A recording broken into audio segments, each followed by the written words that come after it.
اولاد کے لیے دعائیں پڑھیں گے. ارشاد باری تعالیٰ ہے سورۃ الفرقان کی آیت نمبر 74 سے 76 تک اللہ سبحانہ تعالیٰ کا ارشاد ہے والذین یقولون ربنا ھب لنا من ازواجنا وذریاتنا قرۃ اعین واجعلنا للمتقین اماما اولئک یجزون الغرفۃ بما صبروا ویلقون فیہا تحیۃ وسلاما خالدین فیہا حسنت مستقرا ومقاما. اور وہ لوگ جو کہتے ہیں اے ہمارے رب ہمیں اپنے ازواج اور اولاد کی طرف سے آنکھوں کی ٹھنڈک عطا فرما اور ہمیں متقی لوگوں کا امام بنا، یہی لوگ ہیں جو اپنے صبر کے بدلے جنت میں بالا خانے دیے جائیں گے اور وہ اس میں دعائے خیر اور سلام سے استقبال کیے جائیں گے، اس میں وہ ہمیشہ رہنے والے ہوں گے. کتنا اچھا ٹھکانہ اور کتنی اچھی قیام گاہ. اولاد کے لیے دعا مانگنا انبیاء اور اہل ایمان کا شیوا رہا ہے. ابراہیم علیہ السلام نے دعا کی تھی رب ھب لی من الصالحین، اے میرے رب مجھے نیک اولاد عطا فرما. اہل ایمان کی دعا اللہ تعالیٰ نے قرآن مجید میں ذکر کی ہے وَأَصْلِحْ لِي فِي ذُرِّيَّتِي، اور میری خاطر میری اولاد کی اصلاح کر دے.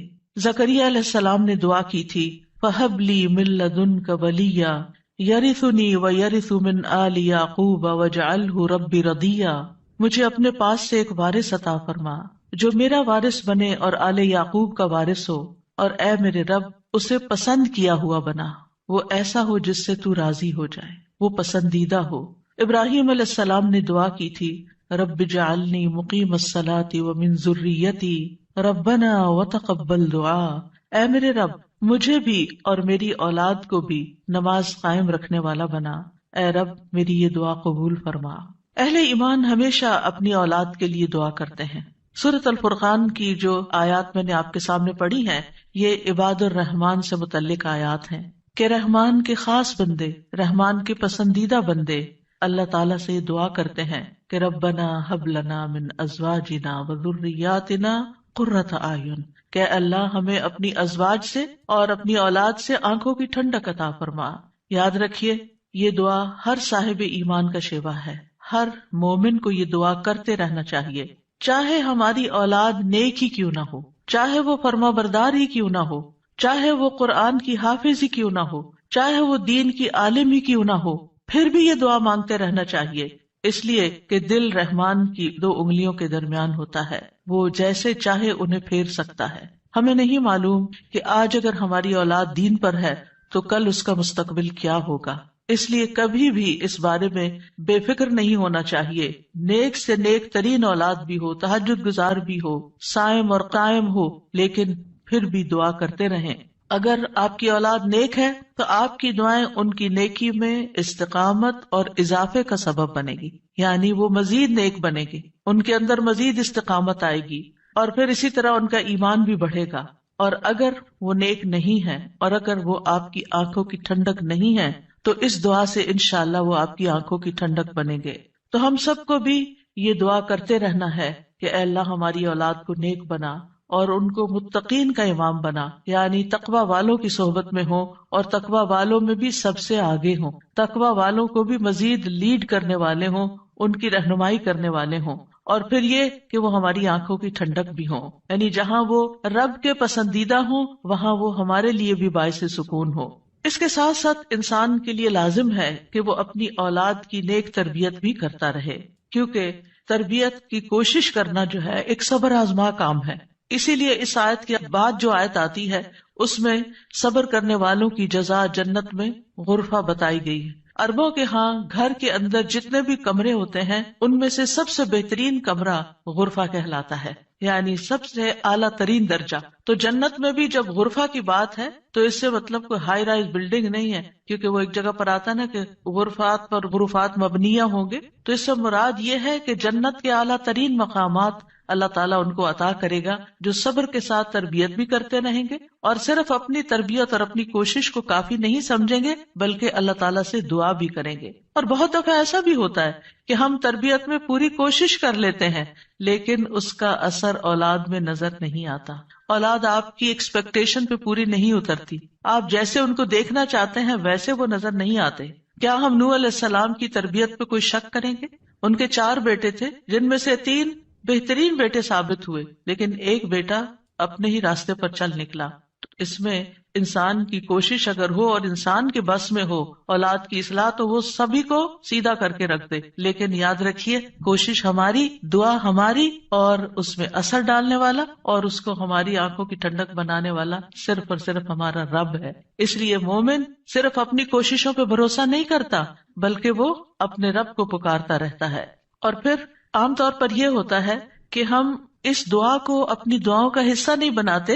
ہاں، جب اولاد کی طرف سے کوئی تکلیف پہنچتی ہے، جب وہ ہماری کوئی بات نہیں مانتے یا ہمیں ناراض کرتے ہیں، تو پھر ہمیں خیال آتا ہے کہ ہمیں دعا کرنی چاہیے کہ ان کی اصلاح ہو جائے اور یہ سیدھے ہو جائیں اور ہماری آنکھوں کی ٹھنڈک بن جائے. یاد رکھیے، یہ صرف اولاد کے بگاڑ کے وقت کی دعا نہیں ہے، بلکہ ہمیشہ یہ دعا کرتے رہنا چاہیے. اپنی روز مرہ زندگی کی خاص دعاؤں میں اس دعا کو شامل کر لیں. اپنی نمازوں میں، سجدوں میں، قبولیت کے اوقات میں اپنی اولاد کے لیے دعا کرے، کیونکہ اولاد انسان کی محبوب ترین چیزوں میں سے ہے. جن کو اللہ نے اولاد کی نعمت سے نوازا ہے، وہ اچھی طرح سمجھ سکتے ہیں کہ ہماری زندگی میں اولاد کا کیا مقام ہے. یعنی جب تک انسان والدین نہیں بنتا، ماں باپ نہیں بنتا، وہ اس بات کو سمجھ ہی نہیں سکتا کہ اولاد کیا چیز ہوتی ہے. کیونکہ انسان زندگی میں مختلف چیزوں سے محبت کرتا ہے، مختلف چیزوں کے ساتھ انسان کا لگاؤ ہوتا ہے، مختلف کام یا مختلف چیزیں اس کو پسند آتی ہیں. لیکن جب ایک عورت ماں بنتی ہے، ایک مرد جو ہے وہ باپ بنتا ہے، تو اس کے بعد اس کی زندگی میں جو تبدیلی آتی ہے، اس کے بعد اس کی زندگی کے اندر جو خوبصورتی آتی ہے، اس کے بعد اس کی زندگی کا جو محور اور مرکز بن جاتا ہے، اور اس کی تمام توجہ کا مرکز جو چیز بن جاتی ہے، اور دن رات کی یہ ڈیوٹی 24/7 کی ہوتی ہے. یعنی باقی چیزوں سے تو آپ کسی وقت الگ بھی ہو سکتے ہیں، مگر یہ وہ رشتہ ہوتا ہے کہ جس سے آپ پھر مرتے دم تک الگ نہیں ہو سکتے، کیونکہ وہ آپ کے جسم کا ایک حصہ ہوتا ہے. اور اللہ تعالیٰ آپ کے دل میں ہر چیز سے زیادہ ان کے لیے محبت ڈال دیتا ہے، اور ان کی خوشی آپ کو خوش کرتی ہے اور ان کا دکھ آپ کو دکھی کرتا ہے. اس لیے انسان کو ہمیشہ اپنی دعاؤں میں یہ خاص دعا کرتے رہنا چاہیے، اور قبولیت کے اوقات میں بھی، کیونکہ اولاد سے ملنے والی آنکھوں کی ٹھنڈک اسی وقت ہوتی ہے جب اولاد سیدھے رستے پر ہوتی ہے، جب اولاد نیک ہوتی ہے، اچھے کام کر رہی ہوتی ہے، تو پھر ہی ماں باپ کی آنکھوں کی ٹھنڈک ہوتی ہے. اور اس دعا کے دوسرے حصے میں اپنے لیے دعا ہے کہ اللہ ہمیں متقین کا امام بنا. یعنی اولاد جو ہے، ہم اس کے ایک طرح سے امام ہوتے ہیں. جیسے حدیث میں آتا ہے نا، کلکم راعٍ وکلکم مسئول عن رعیتہ، تو ہر ایک ہم میں سے راعی ہے، ہر ایک لیڈر، ہر ایک ذمہ دار ہے. تو اللہ تعالیٰ ہمیں ماں باپ کی حیثیت میں ایسا رول ماڈل بنا کہ ہم متقی ہوں اور ہماری اولاد بھی متقی ہو. یعنی ہماری اولاد میں بھی نیکی ہو، اور پھر ہم نیکی کے ساتھ آگے ان کی رہنمائی کرنے والے ہوں. اور ویسے جنرل سینس میں دیکھیں تو اس میں انسان کو ایک ہائیسٹ مقام حاصل کرنے کی دعا یہاں سکھائی گئی ہے. اور وہ کیا؟ کہ انسان ایسا انسان ہو کہ جسے دیکھ کر لوگ متقی بن جائیں. یعنی دوسرے لفظوں میں یہ کہ نیکیوں میں سبقت کرنے والے ہوں، نیکیوں میں آگے بڑھنے والے ہوں، تاکہ دوسرے لوگ بھی ہمیں دیکھ کر نیک بن جائیں. مثلاً اگر ایک مرد اول وقت میں مسجد میں جا کر نماز پڑھتا ہے تو اس کے بچوں پر اس کا کیا امپریشن ہوگا. یعنی اگر باپ ذمہ دار ہے تو بچے بھی دیکھ کر کہیں گے کہ ہاں ہمیں بھی یہی کام کرنا ہے، کیونکہ بچے ابتدائی زندگی میں خاص طور پر باپ کو، ماں کو بہت فالو کر رہے ہوتے ہیں. پھر اسی طرح اگر آپ کا پڑوسی آپ کو دیکھتا ہے، آپ کے کولیگز آپ کو دیکھتے ہیں کہ